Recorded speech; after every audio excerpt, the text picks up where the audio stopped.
al profesor Juan José Lavilla Rubira lo hemos presentado, sin embargo, para quienes han llegado después, es licenciado en Derecho por la Universidad Complutense de Madrid con premio extraordinario de licenciatura y Premio Nacional de Terminación de Estudios de Derecho. Él ha sido letrado de las Cortes Generales con el número 1, 1985, actualmente excedente. Tiene el LLM, el Master of Laws, por la Harvard Law School en el año 88. Es doctor en Derecho por la Universidad Complutense de Madrid en el año 90. Profesor titular de Derecho Administrativo de la Universidad Complutense, actualmente excedente. Secretario de REDA, de la Revista Española de Derecho Administrativo, entre el año 92 y el año 2011. Es, como han dicho, ha sido abogado en Clifford Chance desde el año 93 hasta el año 2018 y actualmente es abogado en Lavilla Abogados y profesor de Derecho Administrativo en la Universidad Pontificia Comillas. El profesor Lavilla nos va a hablar de las obligaciones de servicio público. Buenos días de nuevo a todos y muchas gracias a Tomás por sus amables palabras de presentación y a vosotros por anticipado por vuestra atención a mis palabras, que como acaba de decir Tomás van a versar acerca de las obligaciones de servicio público, que es una técnica de intervención alternativa a la tradicional calificación de un servicio entero como servicio público.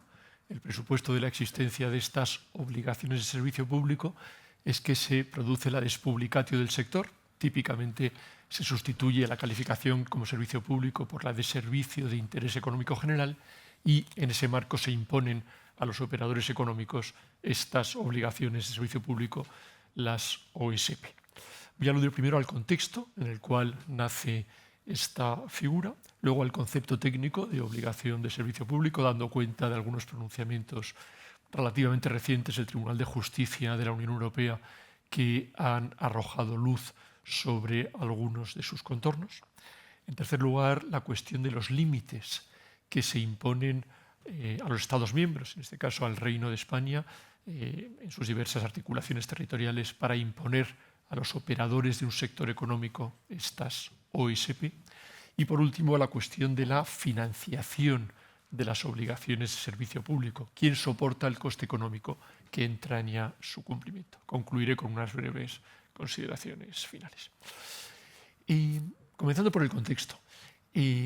La noción de servicio público ha sido una de las nociones vertebradoras del derecho administrativo, tanto desde el punto de vista dogmático como en la realidad jurídico-positiva, hasta el extremo de que se ha podido decir que el derecho administrativo era el derecho de los servicios públicos. Nuestra propia Constitución del año 78, un momento ya relativamente tardío, es tributaria de esta concepción cuando en el artículo 106.2, que es el que regula el Instituto de la Responsabilidad Patrimonial de la Administración, dice que los particulares tenemos derecho a ser indemnizados de cualquier lesión que se nos produzca, salvo en casos de fuerza mayor, como consecuencia del funcionamiento de los servicios públicos. Aquí la expresión servicios públicos se identifica con toda la actuación administrativa. Lo cierto, sin embargo, es que se ha producido, como decía, una progresiva pérdida de trascendencia de esta noción. Tanto en el ámbito de la realidad, cuanto desde la perspectiva del armazón conceptual de este sector del ordenamiento jurídico.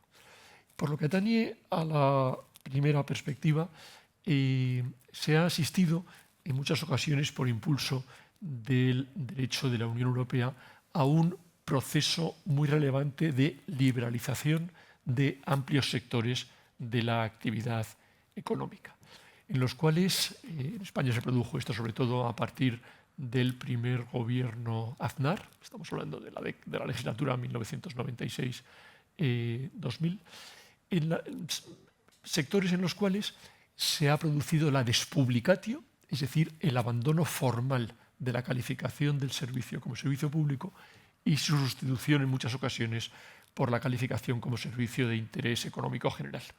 Esto ocurrió en el ámbito de las telecomunicaciones, en el ámbito de los servicios de comunicación audiovisual, o sea, en radio y televisión, al margen de que se necesite una concesión de dominio público radioeléctrico para su prestación cuando el servicio se presta a través de ondas terrestres hercianas, y, entre otros, en el sector eléctrico, respecto de que la Ley 54/1997, en su preámbulo, dice explícitamente algo así como que se abandona la noción de servicio público tradicional en nuestro ordenamiento jurídico y se sustituye por el servicio universal, por la posibilidad de que accedan al servicio, disculpadme, cualesquiera consumidores que deseen ser destinatarios del mismo. No puede infravalorarse la relevancia política de esta despublicatio. Un servicio público supone en principio una reserva de actuación en favor del poder público.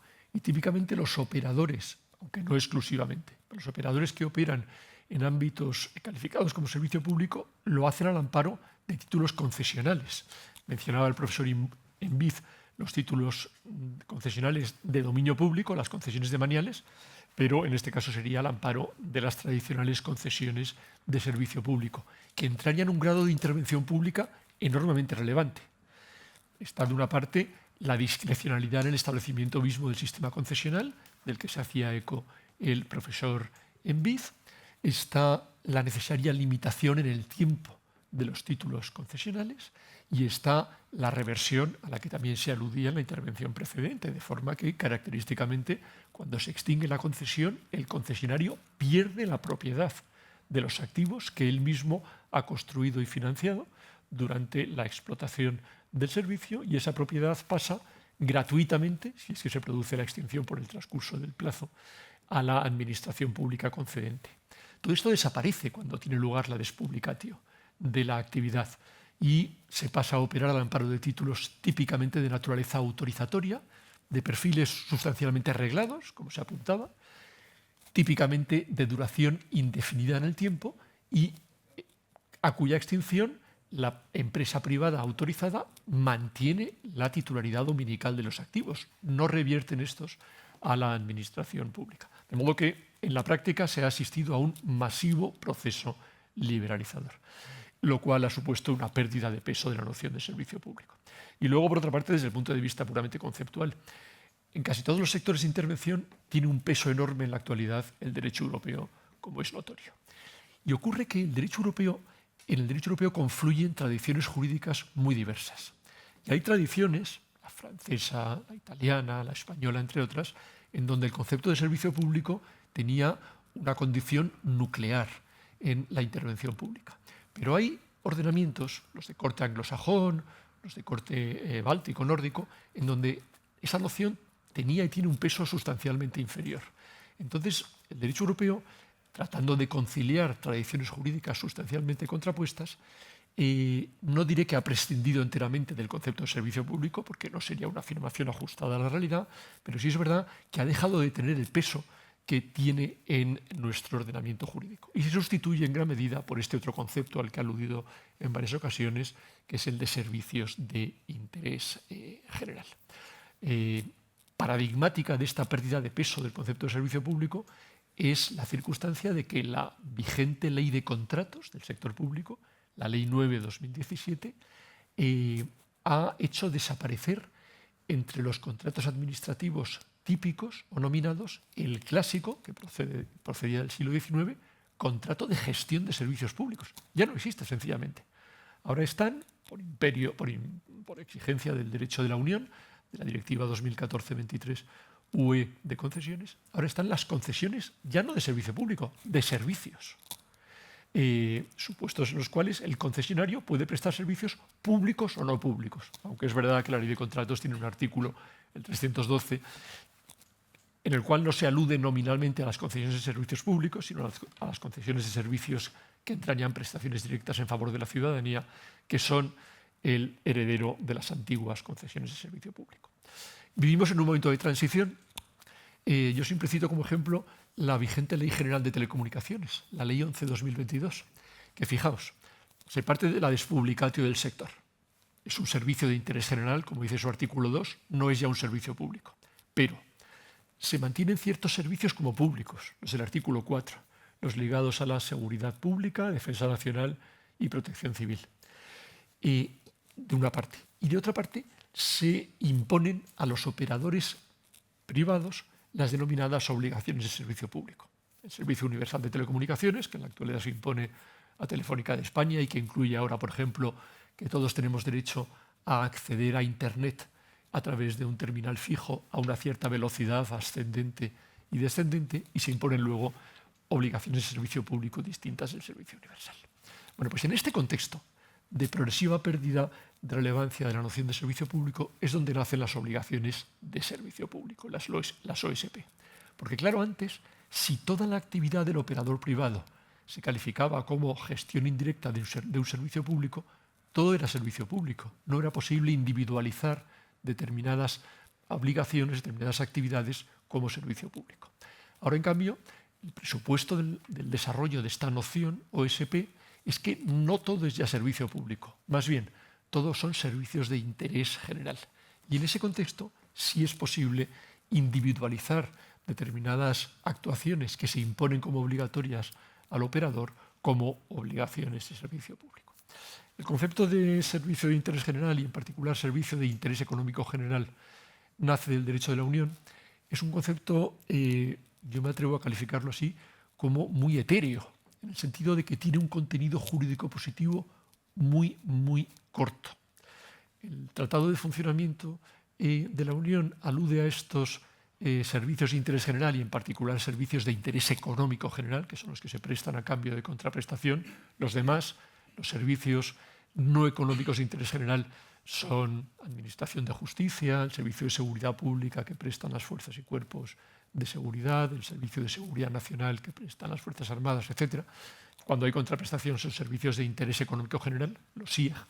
Decía que el Tratado de Funcionamiento dedica a los SIES previsiones muy, muy genéricas, básicamente en tres direcciones. Por una parte, el grueso de las competencias para definir lo que es un SIEG, para organizarlo, para regular la prestación y para financiarlo, lo retienen los Estados miembros. La Unión únicamente establece criterios muy generales. En segundo lugar, se establecen, eso sí, principios sustantivos muy generales, pero relevantes, que son los que tradicionalmente hemos asociado en España al servicio público. Están en el artículo 1 del protocolo número 26 del Tratado de Funcionamiento. Calidad mínima en la prestación, asequibilidad económica, o sea, la obligación de que sean accesibles a cambio de un precio razonable, continuidad en la prestación e igualdad en el acceso al servicio y luego en las condiciones de recepción del servicio. Y luego la tercera regulación, el tercer principio que inspira el Tratado de Funcionamiento de la Unión en cuanto a los SIEG es el de que las empresas que prestan SIEG están sometidas a las normas de competencia, sí, pero solo en la medida en que el cumplimiento de esas normas no les impida satisfacer el interés general in situ en su prestación. Por consiguiente, prevalece la satisfacción del interés general a la que se orienta la actividad de las empresas prestadoras del servicio sobre un cumplimiento estricto del derecho de la competencia. Así lo dice el artículo 106.2 del Tratado de Funcionamiento. A las empresas a las cuales se imponen SIEG, las empresas que realizan actividades calificadas como SIEG son aquellas a las cuales se imponen obligaciones de servicio público. ¿Cuál es entonces, en este contexto y marco general, el concepto de OSP? Mirad, ni en el derecho europeo ni en el español hay una definición general de lo que es una obligación de servicio público. Sí que hay ciertas definiciones sectoriales. Pero el Tribunal de Justicia de Luxemburgo ha ido perfilando este concepto que acoge el derecho español y que acogen los tribunales españoles. Entonces, básicamente una obligación de servicio público en sectores liberalizados, en donde hay libre iniciativa económica privada, que es el presupuesto, se caracteriza por los datos siguientes. Bueno, por supuesto, es una obligación coactiva que impone la administración o típicamente el legislador. Se impone para satisfacer un interés económico general. El derecho de la Unión deja un amplio margen de apreciación a los Estados miembros. Pueden ser, por ejemplo, razones de eficiencia energética, razones de lucha contra el cambio climático, garantizar un precio asequible a los ciudadanos u otros intereses medioambientales. Hay una amplia libertad de apreciación por parte de los Estados miembros para definir al servicio de qué fines se puede imponer a un operador privado en un servicio que ya no es servicio público este tipo de obligaciones. Y luego, en cuanto al contenido, las OSP se caracterizan como obligaciones de hacer algo que la empresa privada no haría si atendiera exclusivamente a su interés comercial, o que haría en condiciones distintas. Por ejemplo, y recojo aquí lo que ha declarado el Tribunal de Justicia de la Unión en varias sentencias. La última, el caso Viesgo Infraestructuras, que es una sentencia de 14 de octubre de 2021, asunto C-683-19. En España, como en otros muchos países, dentro de un servicio que ya no es servicio público, en particular el servicio de suministro de electricidad a los ciudadanos, pero sí es un servicio de interés económico general, porque obviamente hay un interés general en que se preste este servicio esencial para la comunidad, que es el acceso a la energía eléctrica. Hay un interés que se califica como general, que es la lucha contra la pobreza energética. O sea, el que los consumidores vulnerables puedan acceder al servicio a un precio razonable que haga que su vulnerabilidad económica no les impida el acceso. Entonces, entre los mecanismos de lucha contra la pobreza energética, hay varios, pero hay uno que es el denominado bono social eléctrico, que es un descuento sobre el precio regulado, que se denomina ahora mismo precio voluntario para el pequeño consumidor, da igual, un descuento sobre la factura eléctrica al que tienen derecho los consumidores vulnerables. Por cierto que en España, y es un tema muy polémico, los consumidores vulnerables con derecho al bono social no son solo aquellos que no alcanzan ciertos niveles de renta, sino todas las familias numerosas. En España una familia numerosa es aquella que tiene 3 hijos, cualquiera que sea su nivel de renta. Este es un tema polémico, pero hasta ahora está así desde que se introdujo el bono social eléctrico en el año 2009, pero pese al debate público, político y jurídico existente al respecto, ningún gobierno hasta ahora se ha atrevido a privar del bono social eléctrico a los centenares de miles, quizá millones, de familias numerosas. Disfrutan en este momento del bono social eléctrico más de 1 millón de consumidores en España. Entonces, el bono social eléctrico se le aplica a estos consumidores por empresas eléctricas, que son las empresas comercializadoras de electricidad, que son las que venden la energía a los consumidores. Bueno, esta es una OSP. Cuando la ley del sector eléctrico obliga a las comercializadoras eléctricas a aplicar en las facturas que emiten a los consumidores vulnerables un descuento sobre el precio regulado, descuento que puede alcanzar, según los casos, hasta el 70% del importe de la factura, se le está imponiendo la obligación de hacer algo que no haría la empresa comercializadora si atendiera solo a su interés comercial. Se le impone a sí mismo por razones de intereses generales, en particular la lucha contra la pobreza energética, la garantía del acceso a este bien esencial, que es la electricidad, por parte de quienes no tienen recursos económicos suficientes para, en teoría, para pagar el precio íntegro regulado, el precio voluntario para el pequeño consumidor. De modo que este es el concepto general de obligación en el servicio público. Esta sentencia y otra anterior plantearon, más allá de eso, la cuestión de en qué medida obligaciones puramente financieras, y ahora veréis a lo que aludo, son verdaderas OSP. Son dos casos que quiero mencionar aquí brevemente porque se trataba de sentencias del Tribunal de Justicia, se ha tratado, que daban respuesta a cuestiones prejudiciales planteadas por tribunales españoles.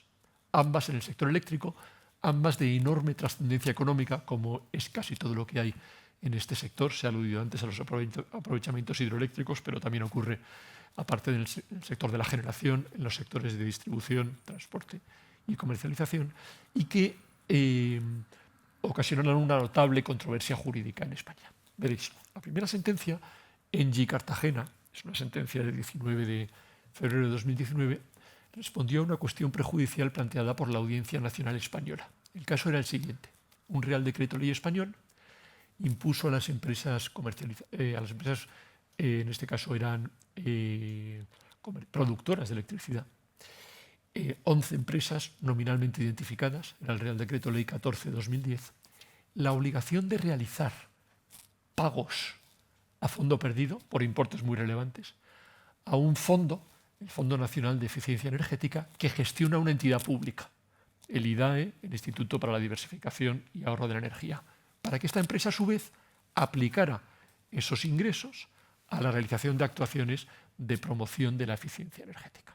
Entonces, en España, las empresas obligadas interpusieron contencioso administrativo contra las normas y los actos de desarrollo del Real Decreto Ley. Bueno, esto al final, tras muchas vueltas, llegó al Tribunal de Justicia de la Unión. Y ahí lo que se planteaba era si esta obligación que se imponía a las empresas eléctricas de hacer pagos a un fondo sin personalidad jurídica, gestionado por una entidad pública, para que ésta a su vez realizara actuaciones al servicio del interés general en la eficiencia energética, eran o no OSP. De que fueran o no OSP dependía que se aplicara una directiva, en aquel entonces era la 2009-72, que a su vez conllevaba diversas obligaciones.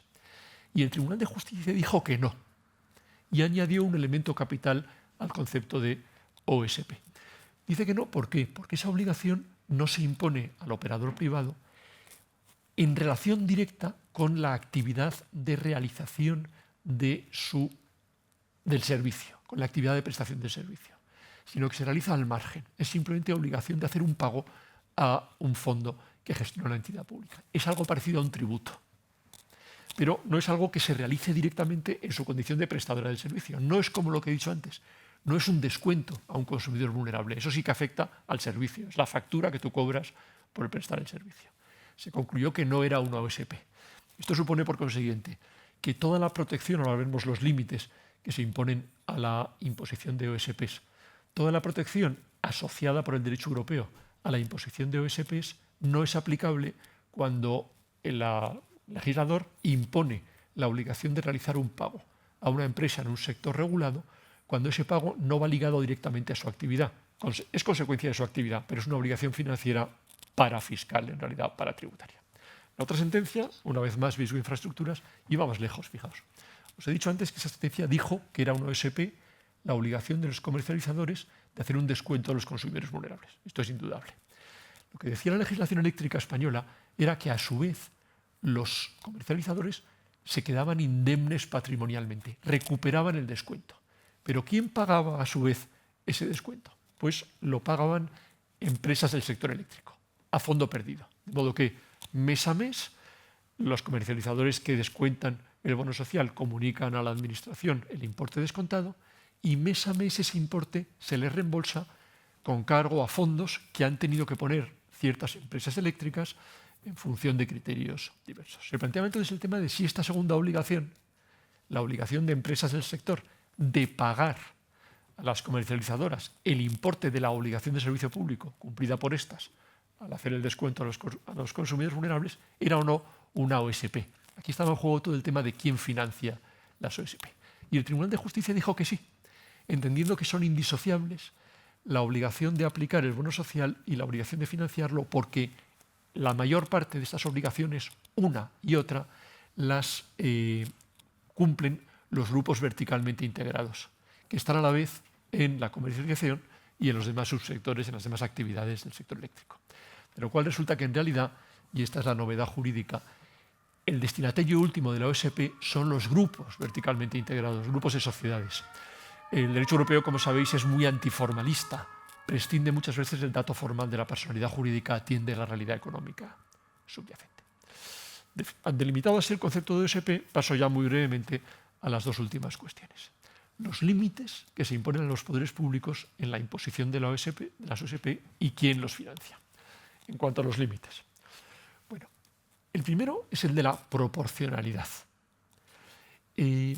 Las obligaciones de servicio público han de responder a fines de interés económico general, ya lo he dicho, y han de ser proporcionales a esos fines.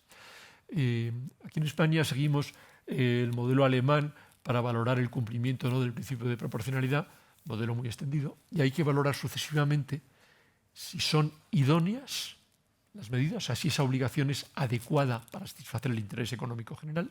No hay duda de que si se quiere satisfacer el interés en la lucha contra la pobreza energética, es idóneo aplicar un descuento en la factura eléctrica que pagan los consumidores vulnerables. En segundo lugar, el juicio de necesidad, que no haya otra medida que satisfaga esa finalidad de interés general y que sea menos restrictiva. En principio, el bono social se puede considerar una medida necesaria. Es verdad que habría otros mecanismos. De hecho, en otros sistemas lo que hay es una prohibición de cortar la electricidad a los consumidores vulnerables, al menos durante los meses de invierno. Pero los consumidores vulnerables, en teoría, siguen pagando todo el importe. Otra posibilidad podría ser el de que se lo pague la administración pública vía subvencional, medidas de asistencia social, no estrictamente hacer cargar al sector eléctrico con el descuento. Dejo ahí el debate. Y en tercer lugar, el juicio de proporcionalidad en sentido estricto. O sea que, valorando todo, los intereses en juego, haya más beneficios que costes con esta medida. En relación con el juicio de necesidad, el Tribunal de Luxemburgo ha dicho, precisamente en relación con el bono social, que estoy siguiendo como ejemplo de OSP, que las OSPs no pueden ser ilimitadas en el tiempo, sino que tiene que haber periódicamente una revisión de si siguen siendo necesarias. De modo que una OSP no puede imponerse sin más, habrá que comprobar periódicamente que subsiste su necesidad, su adecuación y su proporcionalidad en sentido estricto. Y luego además están otros límites, básicamente los de igualdad, o sea, no discriminación, transparencia y susceptibilidad de control. Mirad, no me detengo en eso, pero es un tema jurídicamente bien interesante. En España ha habido hasta ahora 4 mecanismos de financiación del bono social eléctrico. Lo aplican siempre los comercializadores, pero estos son reembolsados. Y hasta ahora ha habido 4 modelos. Siempre se ha cargado al sector eléctrico, pero la identificación de las empresas que pagan ha sido distintas. Bueno, el Tribunal Supremo Español ha declarado disconforme al derecho de la Unión los 3 primeros modelos, por vulneración del principio de no discriminación. Entonces, la idea con la que al final nos quedamos es que hay que justificar muy pormenorizadamente, principio de transparencia, por qué se elige a unas empresas sí y no a otras. Y por qué una vez seleccionadas esas empresas, entre ellas se distribuye la carga de financiar con arreglo a criterios objetivos, razonables, que tengan relación con el interés económico general que se quiere satisfacer. El último modelo, establecido por el Real Decreto Ley 6/2022, hace contribuir a la financiación del bono social a todas las empresas eléctricas, con arreglo a diversos criterios. Está también judicializado y la saga relativa a la financiación del bono social pues sigue todavía inconclusa y está por ver qué pasará con el 4º modelo de financiación. Estamos hablando de cantidades muy importantes. Ahora mismo el bono social representa más de 1.000 millones de euros anuales en su conjunto, que está pagando a fondo perdido el sector eléctrico, aunque claro, normalmente trata de repercutirlo a sus clientes como coste variable que es, si es que puede. Termino con el tema de la financiación del bono social. Claro, 2 consideraciones. Una, el Tribunal de Justicia ha declarado que el derecho europeo no obliga a compensar el coste de las obligaciones de servicio público. No obliga a compensar. Lo dijo en la sentencia Viesgo Infraestructuras. Se puede imponer una OSP a una empresa sin que ésta tenga derecho a ser compensado. Se puede. A mí me parece muy discutible y ha habido reacciones doctrinales. Es posible que en un caso determinado se pueda imponer una OSP y el coste lo sufrague sin más la empresa destinataria de la obligación, pero entiendo yo y entienden muchos que lo que no cabría es que esa OSP pusiera en pérdidas a la empresa de que se trate de forma continuada en el tiempo, porque esto destroza el derecho, conculca directamente el contenido esencial del derecho fundamental a la libertad de empresa, que incluye no solamente la libertad de acceso al mercado, sino también la libertad de realizar de forma sostenida la actividad de que se trate. Entonces, es verdad que el Tribunal de Justicia ha dicho esto, pero yo creo que hay que modular el alcance de esta declaración, modularlo muy, muy relevantemente. Y luego, en segundo lugar, ¿quién ha de financiar? Porque existen 3 grandes modelos de financiación de los servicios. El modelo presupuestario, con cargo a presupuestos, el modelo según el cual financian los usuarios y el modelo según el cual financian las empresas del sector regulado de que se trate. A mí me parece que cuando se trata de la financiación de políticas públicas, y el bono social es una expresión de una política pública, lucha contra la pobreza energética, debían pagar en principio los presupuestos generales del Estado, que es la forma ortodoxa, diría yo, de financiación de políticas públicas. En el caso en cuestión, sin embargo, lo están financiando las empresas del sector. Es lo mismo que el sobrecoste que se paga, la sobreretribución que se paga a las empresas de generación eléctrica renovable al servicio de un interés general, que es lucha contra el cambio climático y garantía de la seguridad del abastecimiento. Las empresas renovables, cogeneración y residuos, están cobrando en España sobre el precio del mercado cada año en total más de 6.000 millones de euros. Eso es una política pública igualmente, pero no se financia con cargo a presupuestos. Lo estamos financiando, en este caso, los consumidores, con cargo en el concepto regulado de la factura eléctrica que se denomina cargos del sistema. Este es un gran tema, creo yo, de política económica. ¿Quién financia las OSPs y, en consecuencia, quién financia el coste del servicio público en la medida en que incorpora el coste de las OSPs? Termino ya. La idea misma de las OSPs parte de un presupuesto liberal, en el sentido de que hay dos grandes opciones. O todo es servicio público, o bien se produce la despublicatio, la actividad se convierte en un simple servicio de interés general en cuyo seno se imponen obligaciones concretas de servicio público. Dicho eso, subsisten las grandes cuestiones. Estamos en un momento de transición, antes lo mencionaba al hablar de la Ley General de Telecomunicaciones, de quién ha de financiar el coste del cumplimiento de las obligaciones de servicio público, de si realmente se pueden imponer estas obligaciones a las empresas sin compensación ninguna, en términos absolutos, y la gran cuestión de el cumplimiento de los límites que el ordenamiento jurídico impone a la imposición de obligaciones de servicio público. El ejemplo de lo que ha pasado con el bono social ilustra acerca de las dificultades cuando se decide imponer obligaciones de servicio público en orden a la selección de las empresas concretas a las cuales se les impone esta obligación y, una vez impuesta, a la identificación de los criterios que permiten distribuir el coste de la obligación. A poner de relieve, en consecuencia, la novedad relativa ya de esta figura en nuestro ordenamiento jurídico. Las luces, los aciertos que entraña su regulación y las dificultades, las sombras que han de ser resueltas, se han orientado en las palabras precedentes, que con ello, señores y señoras, tocan a su fin. Nada más y muchas gracias.